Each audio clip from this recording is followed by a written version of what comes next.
قال رسول اللہ صلی اللہ تعالی علیہ وسلم اذا دخل الرجل بیتہ فذکر اللہ عند دخولہ وعند طعامہ قال الشیطان لا مبیت لکم ولا عشاء۔ حضرت جابر رضی اللہ تعالی عنہ حدیث پاک روایت فرماتے ہیں کہ پیارے آقا علیہ الصلوۃ والسلام نے ارشاد فرمایا، جب کوئی شخص اپنے گھر میں داخل ہوتا ہے اور اللہ تعالیٰ کا ذکر کرتا ہے اور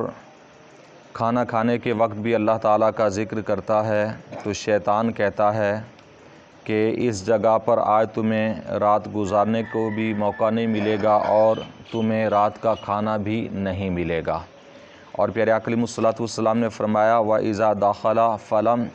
يَذْكُرِ اللَّهَ عِنْدَ دُخُولِهِ قَالَ الشَّيْطَانُ أَدْرَكْتُمُ الْمَبِيتَ وَإِذَا لَمْ يَذْكُرِ اللَّهَ عِنْدَ طَعَامِهِ قَالَ أَدْرَكْتُمُ الْمَبِيتَ وَالْعَشَاءَ۔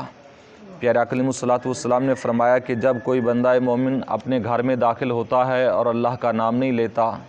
اللہ کا ذکر نہیں کرتا، ویسے ہی داخل ہو جاتا ہے تو شیطان کہتا ہے کہ رات گزارنے کی جگہ مل گئی۔ اور جب وہ کھانا کھانے کے وقت بھی اللہ تعالیٰ کا نام نہیں لیتا تو کہتا ہے کہ جی آج اچھا ہوا کہ رات کو ٹھہرنے کی بھی جگہ مل گئی اور رات کا کھانا بھی مل گیا۔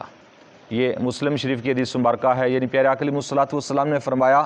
گھر میں داخل ہوتے ہوئے بسم اللہ پڑھ کر داخل ہوا کریں، نکلیں تو بسم اللہ پڑھ کر نکلیں، کھانا کھائیں تو اس وقت بھی بسم اللہ پڑھیں، بسم اللہ نہیں پڑھا تو کم از کم کسی طریقے سے بھی اللہ تعالیٰ کا ذکر کر دیں، سبحان اللہ کہتے ہوئے اندر داخل ہو جائیں، ماشاء اللہ کہتے ہوئے اندر داخل ہوں۔ یعنی جب اللہ کا ذکر کریں گے گھر میں داخل ہوں گے تو شیطان گھر میں داخل نہیں ہو سکے گا، شیطان کا داخلہ ممنوع ہو جائے گا۔ اس وقت شیطان کا داخلہ ممنوع نہیں بلکہ لازمی ہو جاتا ہے کہ شیطان کہتا ہے کہ آج مجھے اس گھر میں رات گزارنے کے لیے جگہ مل گئی۔ جب بندہ اپنے گھر میں داخل ہو اور اللہ کا نام نہ لے تو پھر شیطان وہاں رات گزارتا ہے اور اس کا اثر بھی زہر ہوتا ہے، اور اسی طرح کھانا کھانے کے وقت بھی ہوتا ہے۔ تو پیارے آقا علیہ الصلوۃ والسلام نے گویا کہ فرمایا یہ اپنے اوپر لازم ٹھہرا لو، اگر شیطان کے اثر سے بچنا ہے، شیطان کی چالوں کو ناکام کرنا ہے تو گھر میں داخل ہوتے ہوئے بھی اللہ کا ذکر کیا کریں اور کھانا کھاتے وقت بھی اللہ کا نام لے لیا کریں۔ تو پیارے آقا علیہ الصلوۃ والسلام کا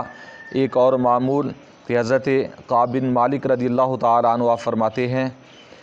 کان رسول اللہ صلی اللہ تعالی علیہ وسلم یأکل بالثلاث اصابع ویلعق یدہ قبل ان یمسحھا۔ پیارے آقا علیہ الصلوۃ والسلام کا معمول یہ تھا کہ آپ علیہ الصلوۃ والسلام 3 انگلیوں کے ساتھ کھانا تناول فرمایا کرتے تھے، کھانا کھاتے وقت 3 انگلیوں کا استعمال زیادہ تر آپ علیہ الصلوۃ والسلام فرمایا کرتے تھے، اور اپنے مبارک ہاتھ کو صاف کرنے سے پہلے، کسی کپڑے سے پونچھنے سے پہلے پیارے آقا علیہ الصلوۃ والسلام اپنے ہاتھ کو چاٹ لیا کرتے تھے۔ یہ پیارے آقا علیہ الصلوۃ والسلام کا اپنا معمول، یہ بھی مسلم شریف کی حدیث مبارکہ ہے۔ اور حضرت ابن عباس رضی اللہ تعالی عنہما فرماتے ہیں ان النبی صلی اللہ تعالی علیہ وسلم قال اذا اکل احدکم فلا یمسح یدہ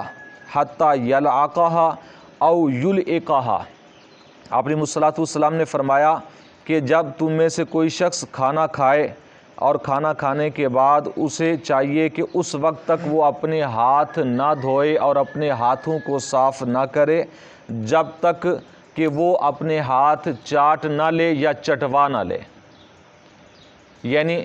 اگر اپنے ہی بچے ہیں تو ان بچوں کو بھی اپنی انگلیاں جو ہیں اپنے ہاتھ کھانا کھانے کے بعد، یا گھر کے اندر جیسا کہ اگر پیار محبت کا ماحول ہے تو بیوی کے ساتھ بھی، یعنی ایسا ہو سکتا ہے کہ بیوی بھی اگر انگلیاں چاٹ لے تو اس میں کوئی حرج والی بات نہیں ہے، ایسا آپ علیہ الصلوۃ والسلام سے ثابت بھی ہے۔ اور یہ بخاری و مسلم شریف کی حدیث مبارکہ ہے، آپ علیہ الصلوۃ والسلام نے فرمایا اس بندے کے لیے جائز نہیں ہے کھانا کھانے کے بعد، جس نے کھانا کھایا اور کھانا کھانے کے بعد اپنے ہاتھوں کو بغیر چاٹے دھو لے یا صاف کر لے۔ لیکن ہمارا تو ہاں سب سے پہلے ہی معمول یہی ہے کہ آج ہم اسے ایک حقارت کی نگاہ سے دیکھتے ہیں، حالانکہ نبی کریم صلی اللہ تعالی علیہ وسلم کی بہت ہی یہ پیاری سنت ہے، بہت ہی پیارا طریقہ ہے، اور آپ علیہ الصلوۃ والسلام کی ساری زندگی کا یہ معمول ہے۔ اور یہ حکم دیا اپنی امت کو کہ بخاری مسلم شریف کی حدیث مبارکہ کے اندر کہ جب تک اپنے ہاتھ چاٹ نہ لو یا چٹوا نہ لو اس وقت تک دھونا بھی جائز نہیں ہے اور کسی کپڑے سے پوچھنا بھی جائز نہیں ہے۔ ہم نے تو پہلے ہی سے ٹیشو پیپر اٹھائے ہوتے ہیں کہ ہاتھ صاف کرنے کے لیے، اور انگلیاں چاٹنا ہم گوارا ہی نہیں کرتے۔ اگر کوئی اس سنت کو حقیر سمجھتا ہے تو پھر ایمان بھی خطرے میں پڑ جاتا ہے۔ پیارے آقا علیہ الصلوۃ والسلام کی کسی بھی سنت کو حقیر سمجھنا، ہلکا سمجھنا یا اچھا نہ سمجھنا یہ بہت غلط ہے۔ اگر غفلت کی وجہ سے کوئی عمل نہیں کرتا ایک علیحدہ چیز ہے، تو بہرحال کوشش کرنی چاہیے کہ پیارے آقا علیہ الصلوۃ والسلام کے بخاری و مسلم اور ساتہ کے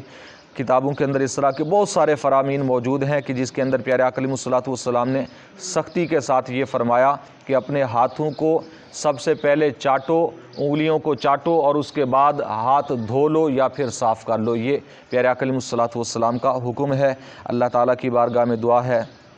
نبی کریم صلی اللہ علیہ وسلم کے وسیلہ سے ہم سب کو علم دین سیکھنے کی، سمجھنے کی، عمل کی توفیق عطا فرمائے۔ آمین بجاہ النبی الامین وما علیہ الا البلاغ المبین۔